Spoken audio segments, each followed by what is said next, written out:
Welcome to the English for Success podcast. I'm your coach. I'm your English for Success coach, Shane Mackey. And today we are here to talk about something really important and extremely useful for you in your real life. Today, we're here to talk about how you can start real conversations in English. Do you ever feel nervous or do you ever lack confidence when starting a conversation in English? Perhaps you have a situation where you need to communicate with people that you don't know very well, or maybe you just want to make some new friends, or whatever the case may be. This is extremely important to have the confidence to be able to start real conversations in English. Now, real is very important also because, you have to be real. We have to speak. We're not doing anything fake. We're really connecting with people when we're communicating. So I'm going to share some tips with you here today. I'm going to give you actually a lot of tips and some bonuses as well. So if you stick around till the end of this video, you will get a great bonus that you can download and you can keep with you. And this will help you when engaging in conversations in English and really help you build your confidence. So welcome to the podcast. Let's share my screen here and let's get started. This is the English for Success podcast. And today, as I said, we're talking about starting real conversations in English or building your confidence with small talk. Perhaps you don't know what small talk is. Small talk is an easy way to speak about light and not so serious topics before you get onto the more serious stuff, or to speak with people you don't know very well. Actually, this has been used in the program. I have two clients who right now, actually, they are in the USA and they're in Boston at the moment. And they were going to a seminar for their company. They're from Thailand, and their company was sending them to a seminar in the USA, in New York and Boston and Washington, I believe.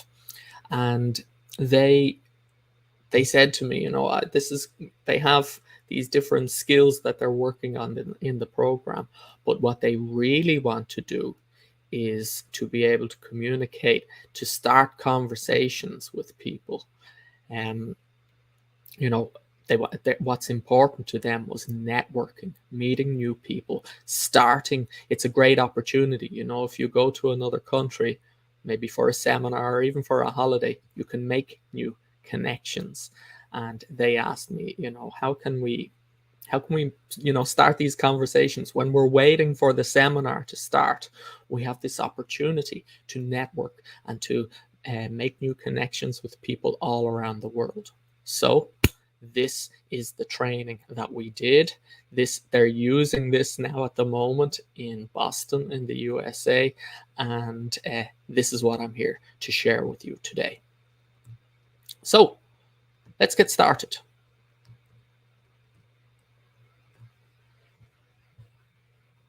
To start a conversation. All right. So first of all, the most important thing that you need to understand is that we have a list of topics, right? You need to give yourself the confidence to start a conversation with someone. You need to have a list of potential suitable topics that you can speak about. Okay, this is the step one, the most important tool that you can have. Okay, so let's have a look at some examples here together. Books. Do you think books would be a suitable topic to speak about? Sure, right? That's it's fine. It's a good idea if you're into books, if you're interested in books. If you're not interested in books, well then it wouldn't be a good idea to start a conversation about books, right? So books is a great idea. Films is a great idea you can speak about.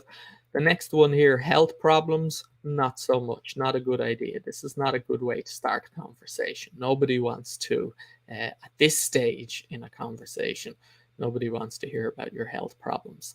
And the next one, income. This is something that is different in different countries. I spent a lot of years in Thailand, for example, and it was always very strange for me when people in Thailand would ask me, how much money do you earn? Okay, they have a reason for this. They have to not classify people, but it's important to know who is higher up or who's on a higher level than you when communicating in Thai. So the same thing about age, right? They would in Thailand they would ask about how old are you, which again is not a suitable topic for a lot of other countries in the Western world, English-speaking countries. We wouldn't normally ask about how old are you or your income. Okay, so not a good topic. Local events, yes. Politics is not a good option either because it's polarizing, right? It can lead to controversy, differences in opinion, or maybe people have different viewpoints. It could be good to get into later on with people you know well, but not for small talk, not for starting a conversation. Religion, again, people of different religions, different, when you're talking to people in different countries with different religions, different religious backgrounds, there is potential to hurt someone's feelings or to speak about something that you don't agree about. So that's not a good topic. On the other hand, sports is something that a lot of people can relate to and relate with each other in a light-hearted way. So sports would be a good topic. Traffic and transportation, often, if you're in a seminar or you're in a meeting, or you can speak to people about the traffic. It happens a lot. The weather, for example, I'm from Ireland. I'm living in Ireland right now, and the weather changes. When I started about 6 minutes ago, the sun was shining outside. Now it's cloudy. The weather changes a lot. So in Ireland and in the UK, and also some places in the USA, but not so much, people talk about the weather a lot. Weekend plans, good.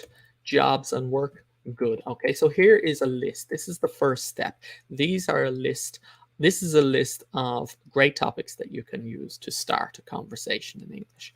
Now, what I want you guys to do is think about these three situations below. When you're speaking to strangers, people you don't know very well, acquaintances, or people you know, but you're not, they're not your close friends. You know them, you see them from time to time, but you're not very close. And then colleagues, people you work with. I want you to think of what's your idea, two good or two suitable topics to use in small talk for each of these situations. Okay, comment below your ideas. Okay, get active here, share your ideas. Let's discuss this in the comments. Two suitable topics for each situation, for strangers, acquaintances, and colleagues. Let's move on. So what I do with my students is we have what I like to call the conversation ninja skills. And these are a list, or this is a list of different skills that you can use when in conversation with someone. And, when I see English learners having conversations, so a lot of the time people feel nervous and there is some silence. Okay, what happens is people are speaking, one person says something and the other person does not respond. The other person stays quiet. Why? Because often they don't know what to say. They're not sure how to respond. They don't have the practice. Okay, it's all about practice. You need to have the skill to be able to respond automatically when someone says something to you, to avoid that silence. Okay, that awkward silence. Awkward silence is when it doesn't feel comfortable, when you're speaking with someone and there's silence and you're not sure what to say, or maybe they're not sure what to say, and you feel uncomfortable. And then the conversation isn't very enjoyable. Okay, so these skills will help you to enjoy conversations and really to make the other person more comfortable, make them feel like you are paying attention to them, and make them feel like they enjoyed speaking with you and they want to speak with you again. So let's see how you can do this in English. First of all, we have the suitable topics. We've already spoken about this, okay? So this is great. Have these in your head, right? For different situations, be ready to speak about different topics. Then, when you have a topic in your head, what's next? You need to be able to start a conversation, okay? So you should have a list of what we call openers, okay? Openers are ways to start a conversation. So if you want to talk about weekend plans, you could say something like, ask a question, right? Questions essential. Ask a question like, are you doing anything special this weekend? Okay, so have a list of, once you brainstorm or you have a list of topics, then you should brainstorm a list of openers, ways to start a question, ways to start a conversation about this topic. Okay, the next skill you should have ready is common responses. So this is when you're listening to someone, they say something, and you need to respond. So usually common responses can come in three different categories, okay? Good news, bad news, and neutral news, okay? If someone says something that is good news, then you can respond in a certain way, and you can have a list of common responses ready. So, if someone says something that is surprising, you can say, really? Someone says something that is neutral or that you agree with, you can say, indeed, right, how interesting, wow, that's too bad. Okay, that's too bad is when someone says something that is bad news. Okay, something unfortunate, something not so good has happened to them. Maybe their cat is sick or they got stuck in traffic today. Oh, that's too bad. Absolutely is a great way to agree with someone, to show strong agreement. Okay. And now I'd like to jump to the last two here. These are great. Okay. Don't you just love it when that happens? Or don't you just hate it when that happens? This is really making a connection with someone, saying you know how they feel. Okay. So have a list of common responses ready. So far we've done three things, right? A list of suitable topics, a list of openers or ways to start conversations, and a list of common responses. So you're not sitting there quietly when someone is speaking to you. You can respond, okay? Next of all, on our ninja skills for having good conversations in English, we have the skill of echo questions. Okay, so this is when you respond to what someone has said with a echo question, and this is using the auxiliary verb. Okay, so for example, if someone says to you, they went to Japan last week, you can respond, did they? Okay, and this can apply to almost any statement in English. Okay, but you need to use the correct verb. Okay, if it's present, okay, I love chocolate, for example, in the present, you could say, do you? All right, and it's a great way to avoid that awkward silence, okay, to respond to someone, to show someone that you are paying attention. Next of all, we have echo words. So if someone is saying something that is surprising or really interesting, you can repeat the most interesting or the most surprising word or phrase back to them. For example, I just bought a new car for $100,000. And you can respond, $100,000? Okay, so you're showing surprise, you're showing that you're really interested. Very, very simple thing to do. Okay, just repeat the keyword back. And then, extremely important as well, to show you're paying attention and to show you're interested, asking follow-up questions. Now, this is a skill in itself. This is something that you need to practice. Okay, and how I practice with my students is, we give a random topic and then they have to brainstorm a list of follow-up questions that they could ask about that topic or that sentence. Okay, so if someone says, for example, I went to the cinema yesterday, you could say, which film did you watch? Okay. Now, again, if you want to get active here watching this video, comment below a list of follow-up questions you could say for this sentence. Okay. If I told you I went to the cinema yesterday, what questions, what follow-up questions would you ask me to for more information? You can comment below. Let's take a look at what ideas you have. All right, so that is the list of ninja skills that I wanted to share with you here in today's podcast. Okay, if you would like the PDF form of this, the ninja guide, you can comment below, comment ninja below, and we'll get someone to send out that full PDF guide for you. And yeah, practice. Make the most important thing about these skills is they need to be automatic. So you need to practice using them. Okay, get out there, find people to speak to in English, and practice using these skills. There's no point in just listening to a podcast like this, hearing the idea, and never practicing it, because it won't become automatic. Right? In a real conversation, you don't have time to try to think, okay, yeah, she said, I went to Japan last year. I'd like to use an echo question. Okay, so echo question went. That's the path. You don't have time to do this, right? You need to make it automatic. How is it made automatic? You practice. Okay, so comment ninja below. We'll send that guide out to you and you can do some practice. Okay.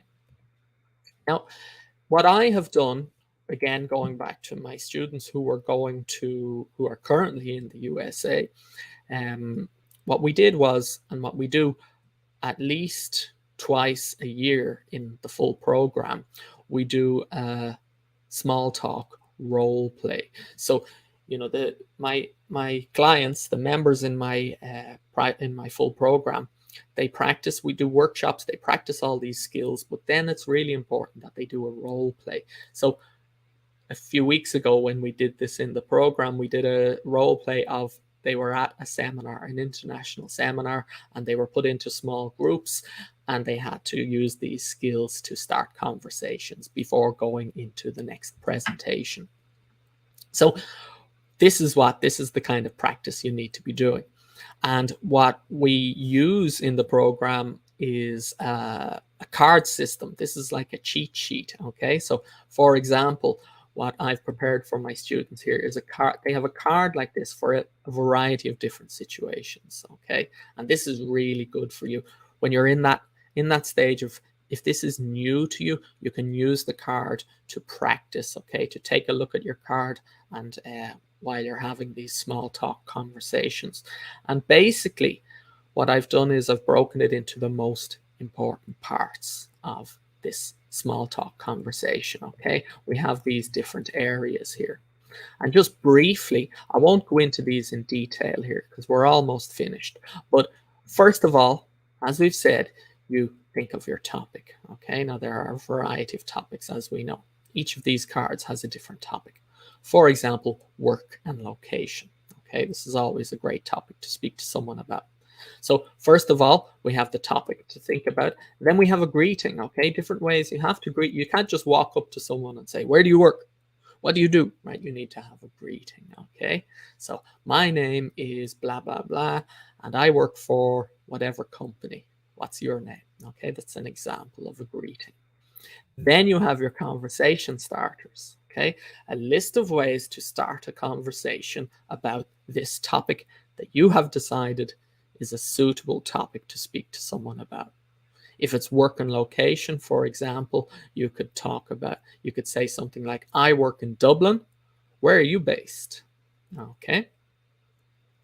Then what we have is the listening and responding section. So as we've covered in the ninja skills a moment ago, you can respond, you can do echo questions, echo words, okay? And you need to have these. So when someone is speaking to you, you need to be responding correctly, showing interest, okay? And then also asking follow-up questions. Show your interest. Keep the conversation moving, okay? And if you can't think of follow-up questions to ask, one of my learners in the program a couple of weeks ago at this stage said, I just cannot think of a follow-up question. His mind was going blank And this sometimes happens when you feel nervous. So my trick for this is, if you can't think of a follow-up question, just think of the 5 question words. Okay? Why, how, who, where, when. Okay? Just think of these question words, and they will help you to think of a follow-up question. Okay? I went to China last week. Why was that? Or why did you go? Why did you go to China? All right, there you go. So you can use these to prompt, to inspire you to think of follow-up questions. Then if there's more than one person in the group, you can join, or you can invite the other people to share their opinions. How about you? And use their names. Okay, extremely important. You have to use people's names. And then finally, you close the conversation. Okay, it's been a pleasure meeting you. All right, you may want to say, let's keep in touch. Here's my card if you want to network with someone, for example. Now, if you would like the list of these cards, again, we can get someone send this out to you. If you'd like to print off, have these physically in your hand and practice using them, comment cards below and we'll get someone to send them off to you. And that is the podcast today, to talk about this extremely important topic of how to start a conversation in English. Okay, take those skills, practice those skills, and go out and use them. And of course, if you need a place to practice going out and using skills like this, if you don't have this opportunity, you can contact us and we can see if you are suitable to join our full program, and you can get all the communication practice you need every week. That is the podcast for today, everyone. As I said, comment below if you would like any of these guides, the ninja skills or the cards, and we will get them out to you. And I will see you in the next podcast. Enjoy practicing your English, everybody. See you soon.